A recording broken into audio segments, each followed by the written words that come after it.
For the past several years, there has been a sentiment going around on social media that is some variation of, if you can pronounce the name of the fictional character Daenerys Targaryen from Game of Thrones, then you can pronounce the real names of people of color.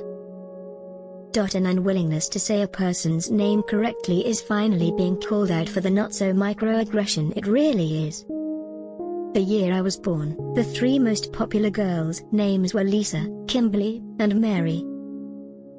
My first name, the one that appears on my birth certificate, Azita, appeared nowhere on that list.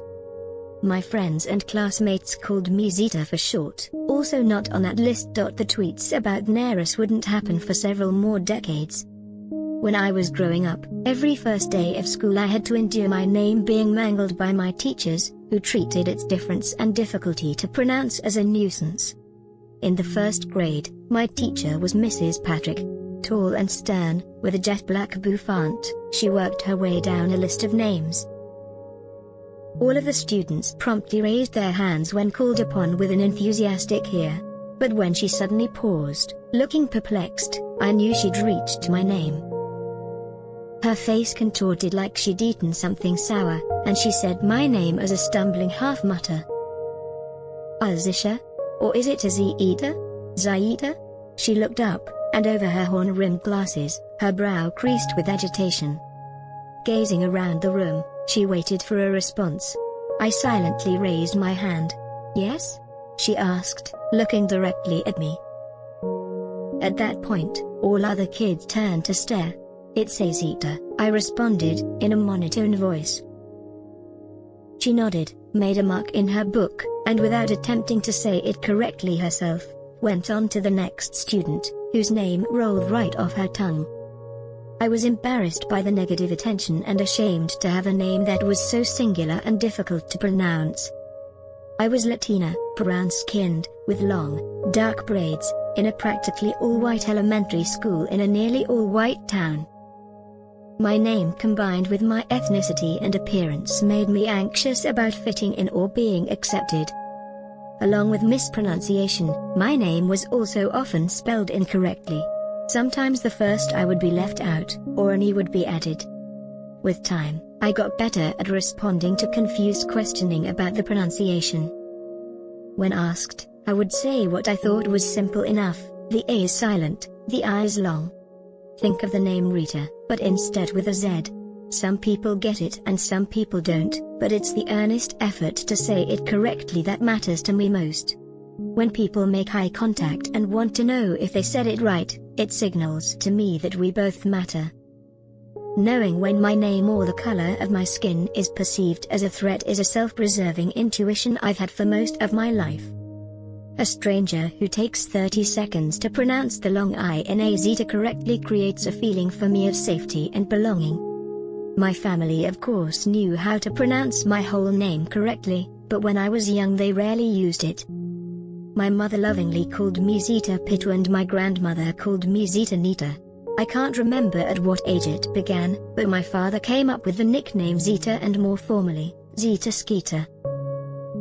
One of my favorite aunts must have heard him, because she called me Zita Bomb. My brother and sister called me Ziti, like the pasta, and so did many of my friends. Sometime during college, with confidence and pride, I began to use and ask to be called by my whole given name. Less concerned about belonging or acceptance, I appreciated how unique it was. It gave me a sense of individuality and complemented my then recent embrace of my Latino ethnicity. But having such an unusual name also meant that other people tried to decode it or add meaning. Not only was my name rare, I also didn't know where it came from. The internet didn't exist back then, and my parents could only offer that my father had come across it in a magazine. He found the name beautiful, he told me, as well as the woman it belonged to, and for those reasons he chose it for me. The many times I was asked what my name meant, I truthfully answered that as far as I knew, it had no meaning.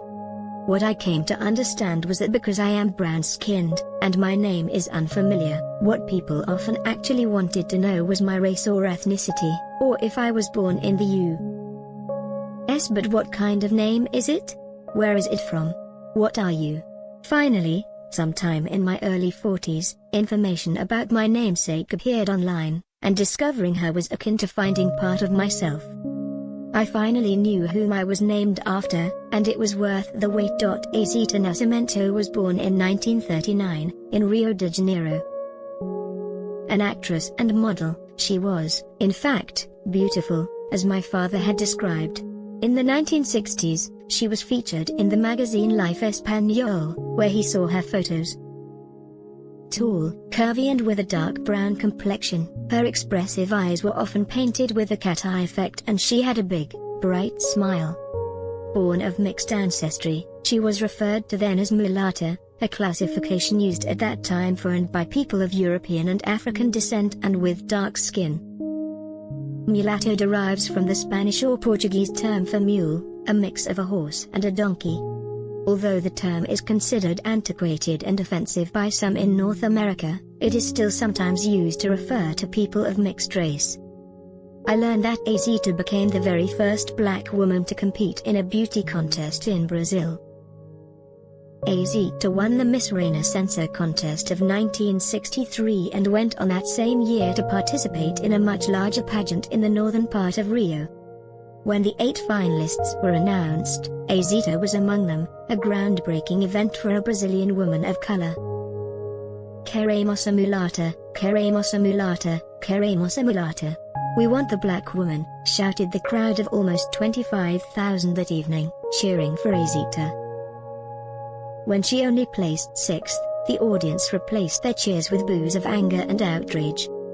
Shortly after, the story of her pageant loss appeared in one of Brazil's most popular news magazines with the headline taken from the crowd's chant, Queremos a mulata.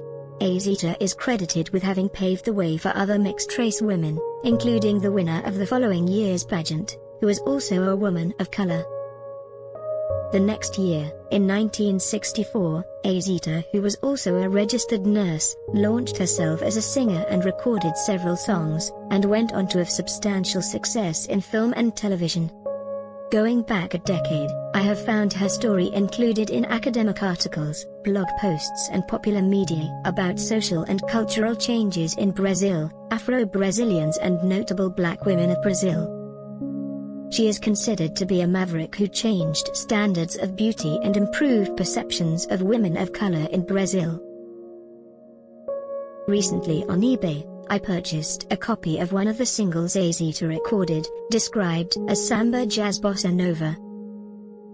On the cover, she smiles playfully, and looks alluring.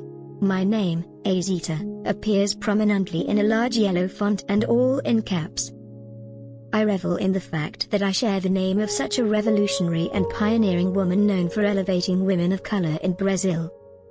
When people ask me about my name, I now have a story. I recount the scene where the audience chants support for Azita in unison at the beauty pageant, and it always makes me emotional. I like to imagine that kind of crowd seated in my first grade class, there to champion me. When the teacher becomes annoyed and dismissive of me and my name that she can't pronounce, my 6-year-old self hears them cheering, "We want the brown girl. We want Azita." Learning to say my name is respect, affirmation and acknowledgement of me and my identity. It makes space for me, but also the possibility of connection. If you want people of color to be included, believe they deserve to be seen, then you can say so by correctly pronouncing their name. Do you have a compelling personal story you'd like to see published on HuffPost? Find out what